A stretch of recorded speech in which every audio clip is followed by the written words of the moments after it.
So how do we get the younger demographics, the 18 to 35 demographics, to relate and identify with the Republican Party? Because I think that there's an identity crisis in that, and younger children, younger kids, younger adults have an ability to better relate to the Democratic Party. And I think that follows along the line of having that misperception, right?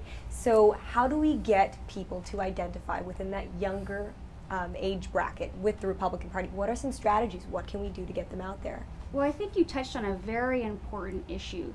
I have to tell you what happened in Waipahu. At one of the schools, the kids did these tests, and it was just by issue what they believed in. 90% of the kids in this Waipahu school, when they were told basically that they believed in Republican beliefs. And so we seem to be doing a bad job. It's the young believe what we believe, and I'm one of them. But I think we're just not doing a great job of getting the message out and going out to those communities, because we just assume that they're not believing what we believe. They're more liberal. They're young. They can be free and not be responsible. And I need to get a copy of that test. yeah. I think a lot more people, because, you know, when you state what you believe in and then it's interpreted through this lens of, you know, is that more of a Democratic or a Republican one, that would be very eye-opening.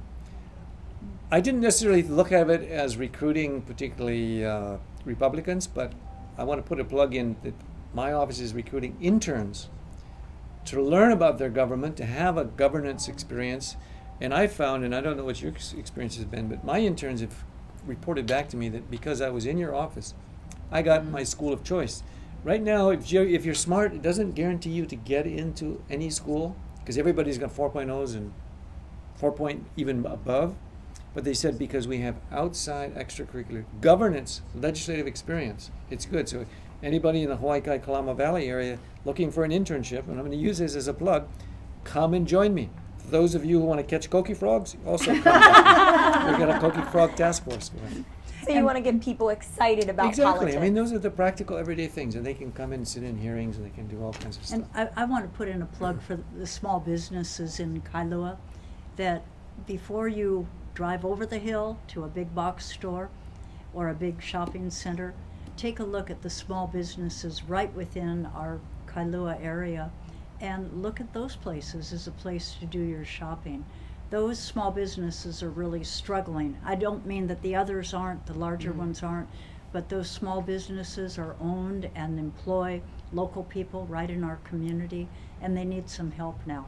So think about shop at home, dine at home, and help some of our local people. I like that. That's is a Kailua shop. And some of you don't realize, Cynthia, some of you don't realize that Hawaii's got a set of farmers in Kamilonui Valley, and we are in a very tense renegotiation stage with Bishop Estate to retain them in 2010, or they may be out by 2025, and that's one of the serious issues. If we lose Kamilonui Valley and the Hawaii produce, there'll be a subdivision, and the subdivision in the lifestyle that we know it is going to end in terms of Hawaii. So come and buy your produce over there? Produce, well, actually it's plants, flowers, trees, other kinds of things which we are really in need of to make sure that we have that. We also have an equestrian center. It sounds like a Hawaii a bid, but we have horse riding stables, we have archery, we have even our own 4th of July now, which we're really, really proud of, and we have a dog park. So Hawaii is kind of coming up in terms of a renaissance, not just the building, which everybody associates it with, but in terms of the actual infrastructure, social and cultural stuff.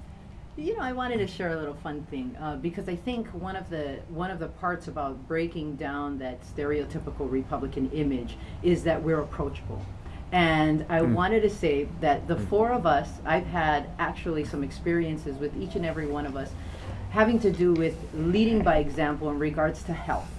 Both Kymberly and myself, we did our, I don't know if it was your first, but we did our, yeah, it was our first. Our first sprint triathlon together, leading by example. We're still alive. And slim. Yeah, exactly. You know, and I know that Jean does 3 miles 3 times a day. 3 times a week.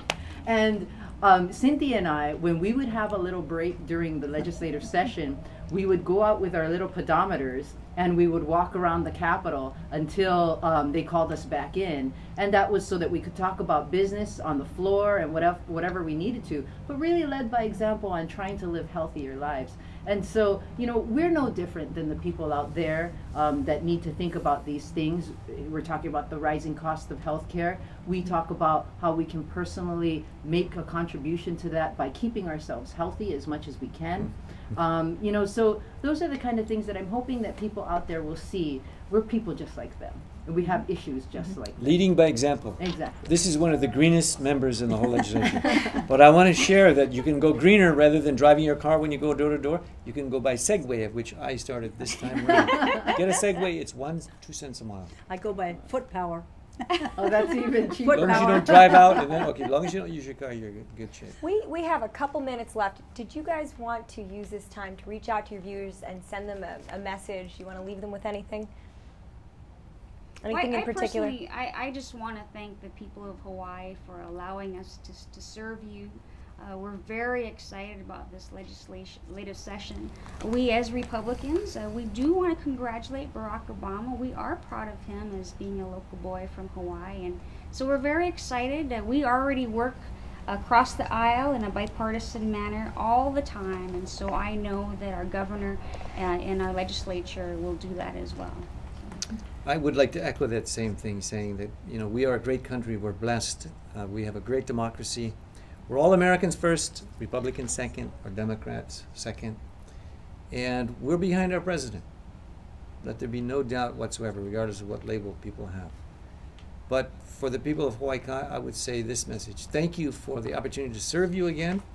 And as Lynn mentioned, the accessibility issue. Everybody has got my cell number, 781-9931, who needs it, and if you call my office, I give it out. That's the accessibility, that's the communication that I want to maintain with you, and that's the thanks that I want to give as my last words for today. I want to thank the people of Kailua Kaneohe Bay so much for the privilege of continuing to serve you.